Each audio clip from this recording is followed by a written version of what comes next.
Lizzie Doron ist bei uns vor den Geistesblüten. Wir sitzen auf dem Berliner Walter-Benjamin-Platz. Ich freue mich sehr, dass du da bist. Wir werden gleich während des Interviews feststellen, dass wir Deutsch und Englisch reden, vielleicht auch ein bisschen Hebräisch, vielleicht Jiddisch. Lizzie, es ist schön, dich wiederzusehen. Du merkst an meiner Hektik, jetzt versuche ich die Arme im Griff zu haben, dass wir uns freuen, dass du da bist. Du bist gerade woher gekommen? I'm so happy to be here again after 1.5 years. And it's like coming back home. And I'm so happy to see you and to have an interview with you. So let's go forward. And you just got here from Israel. Yes, from Tel Aviv. And this is where you live, this is your hometown. You were born in Tel Aviv, and you used to live, in your childhood, you used to live in a neighborhood where everybody talked Yiddish. So this is where you picked up your German also. Is there a Yiddish phrase you like best? Gewalt, which means help. And you know, as a child, we always needed help. And our parents, Holocaust survivors, needed help as well. And during the Corona, so many people need helping hands. So Gewalt is the wonderful, wonderful expression to start with. Als du 18 warst, bist du aus deiner Wohnung raus, zu Hause raus, wo du mit deiner Mama gewohnt hast. Und du wolltest nicht nach Paris, nach New York oder Berlin, sondern du bist zu den Golanhöhlen gezogen in einen Kibbutz. Du wolltest Kibbutznik werden. First of all, I think as many young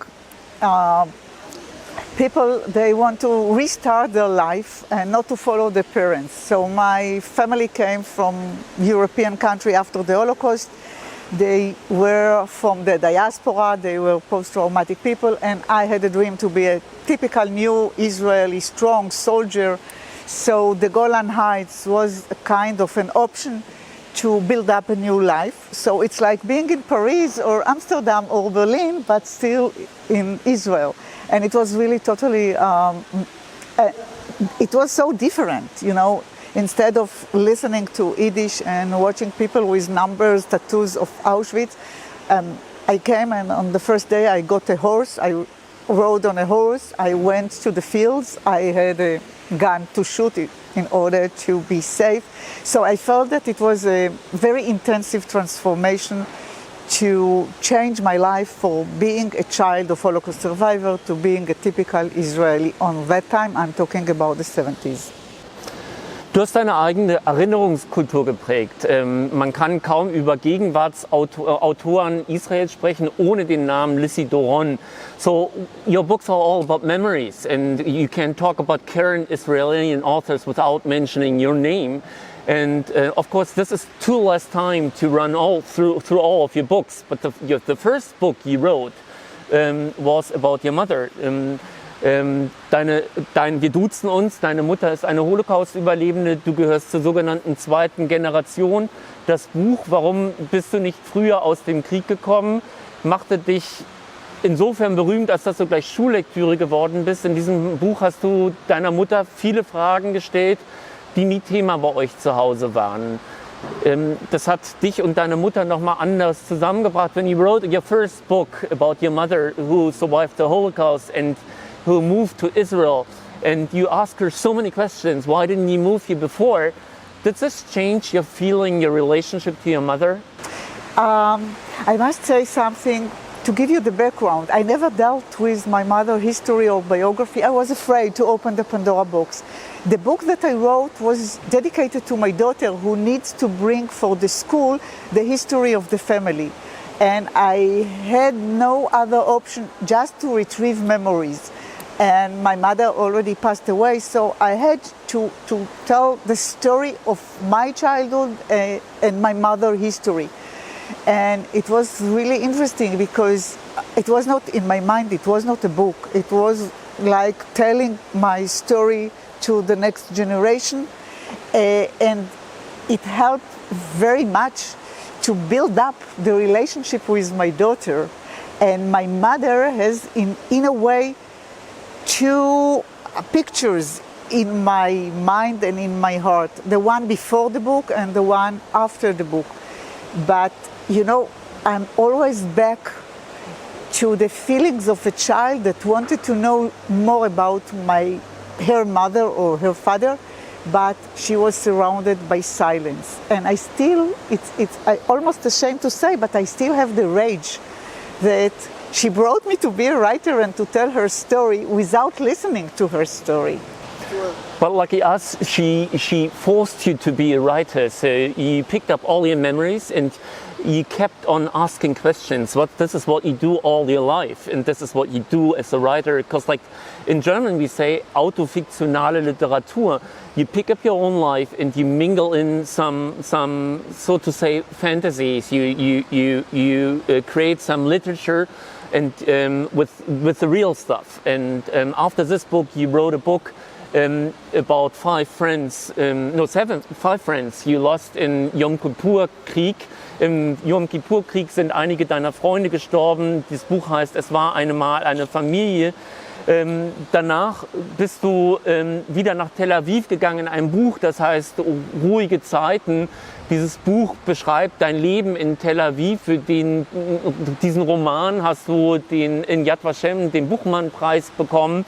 Du hast dann nochmal nachforschen wollen über deinen Vater. Du bist allein mit deiner Mutter groß geworden, den Vater gab es nicht. Und diese Fragen hast du deiner Mutter in einem Buch gestellt, das heißt Das Schweigen einer Mutter. So when you wrote Das Schweigen einer Mutter, you asked a question about your father, a person you didn't get to know and she never talked about. First of all, I want to say that your comment that my mother forced me to be a writer just hit me. I never thought about this. Now I think that I'm not living in my dream because I wanted to be professor in linguistics in Tel Aviv University. But as you said, I think that you're a good psychiatrist. My mother forced me to continue to tell the story and discover the history of the family. About my father and about the book, The Schweigen of my mother, I really knew nothing about him because he passed away when I was 8 and it was forbidden to talk about the people that are not with us anymore. And that's interesting because every sentence in the book that is connected to the story of my father was something brand new for me. And think about the fact that I was around 40, 45, I don't really remember when I wrote this book. But the feeling that I discover my past in the present makes the whole change, even in understanding the meaning of what that means living in the past, in the present, or in the future. For me, it's a unification of one tense in which I learn a lot about myself, and I feel that I'm digging in the present to know more for the future, but I need to grab the past. So it changed my whole life, mainly the book of digging in the history of my father, because I came and I start from scratch. Just I had his name, that's all. Das ist natürlich ein fantastisches Stichwort eigentlich für deinen neuen Roman. Er steht hier schon vorne, der heißt Was wäre, wenn. Er ist jetzt ganz frisch bei BTV erschienen. Markus Lenke hat ihn übersetzt. All deine früheren Bücher hat Miriam Pressler übersetzt. Das zwischen den Zeiten sein ist das Thema, was dich umgibt. Du nimmst Versatzstücke aus der Gegenwart, aus der Zukunft, die du vielleicht noch gar nicht kennst, aber irgendwie spürst, und natürlich viele Puzzleteile sind aus der Vergangenheit. Wenn du alle drei zusammenbringst, entsteht ein Mix aus Emotionen, was sich Neues begreifen lässt. Plötzlich ist da ein Geruch, ein Geschmack. So when you're somehow stuck between all tenses, you take pieces from the present, the future, and even the past, and then you're somewhere stuck in between. And when all these times meet, you feel a certain mixture of tastes, of noises, and you remember people. Is this something that you experienced even in childhood, or what came to you when you started to be a writer? I think that this is something new, because I closed my Pandora box with a huge key. I was afraid to touch memories, and maybe that's the reason when I just opened a bit the Pandora box, I was flooded by the past.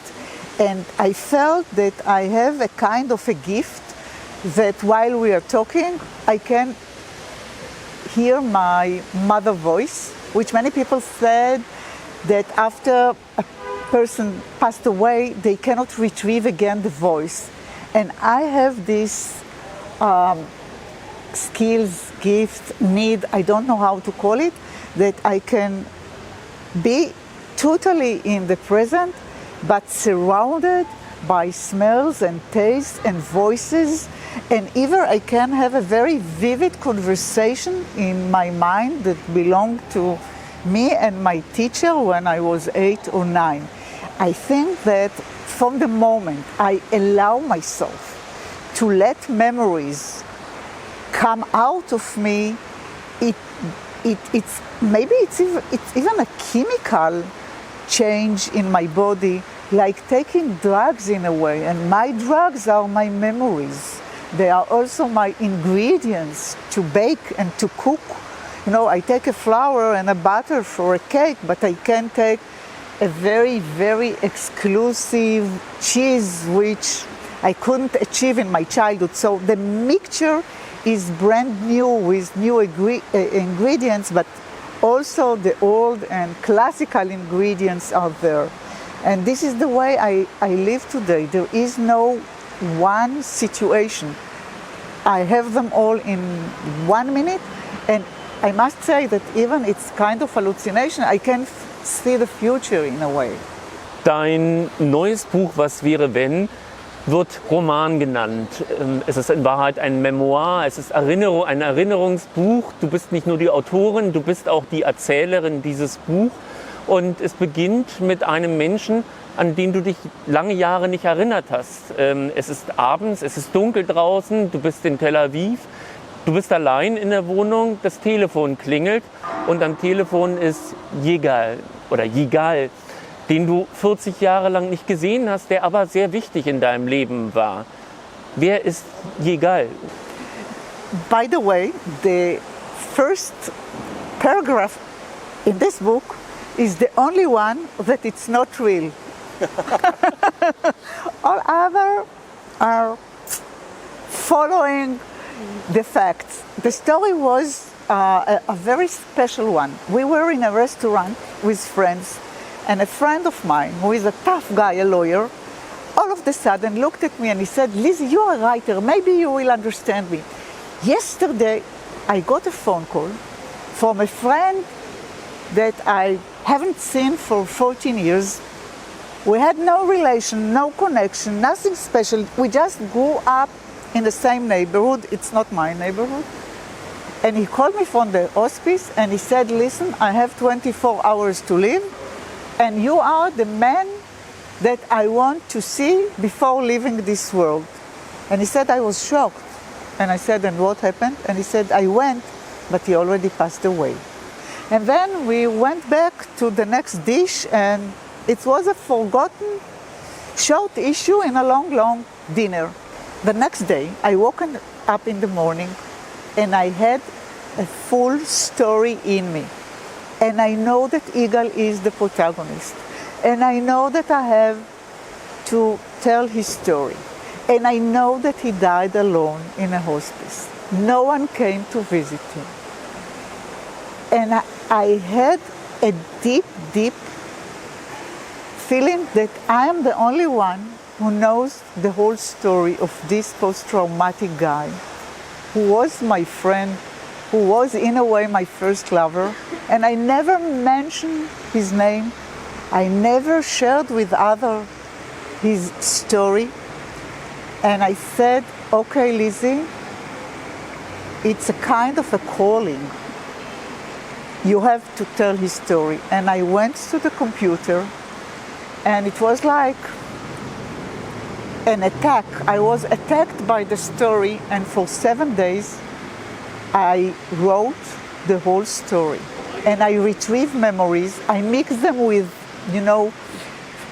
imagination, wishful thinking, guilt feeling. It was so emotional that I was afraid that I will be verhooked at the end of this process. And in the middle, I called a friend of mine and I asked her to read what I wrote because I couldn't. I was so flooded and very nervous and scared because it's not the way I write or I used to write. And she came and she stopped. It was 40 pages already, and she said, "You should continue. I cannot stop reading the story." And then I felt that it's a mission. Aber mir ging es genauso. Ich konnte auch nicht aufhören, weil wir uns kennen, weil ich mich aber auch diese Geschichte interessiert hat. Ich wollte natürlich wissen, was dieser Mann in deinem Leben für eine Stelle hatte. You just said you haven't met him for 40 years and he didn't call, he didn't send you any cards, letters, not even an email.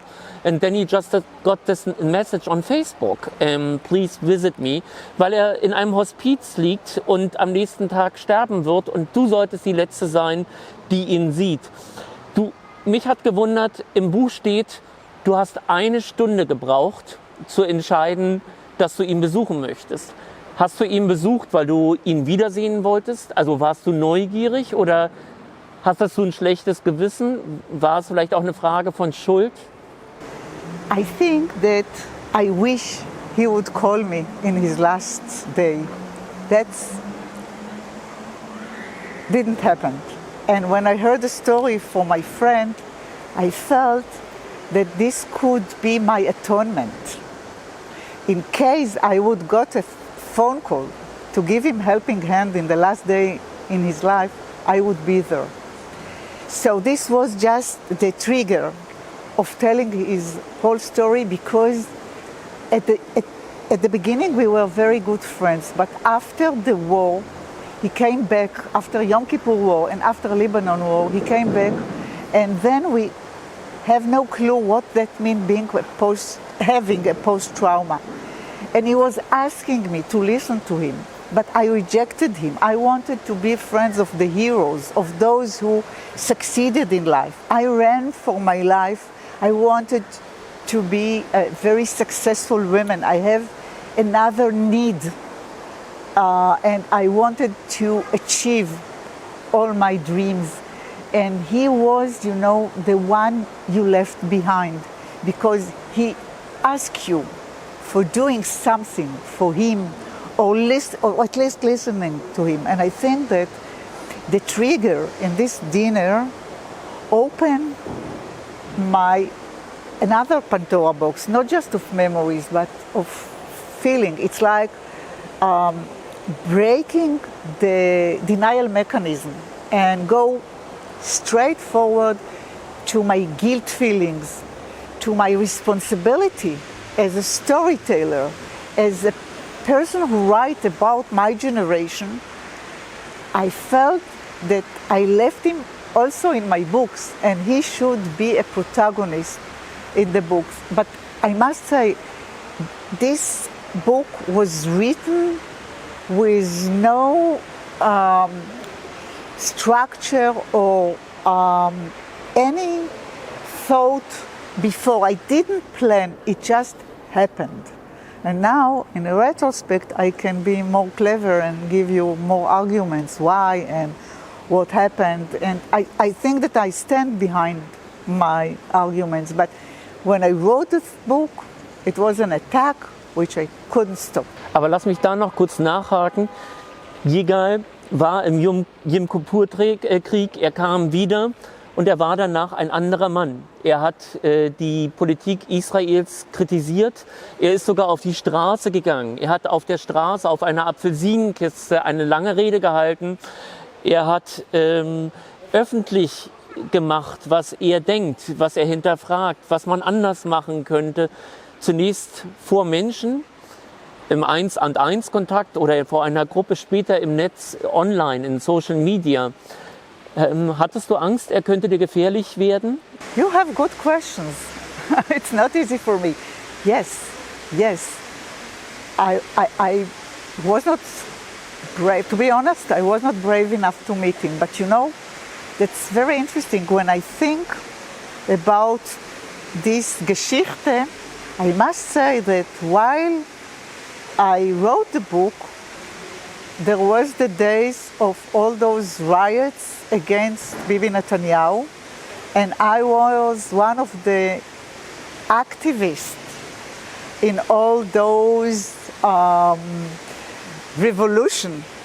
And every Saturday we stood with flags and with signs that we want to get rid of Bibi and we want more liberal country and we want to stop the occupation.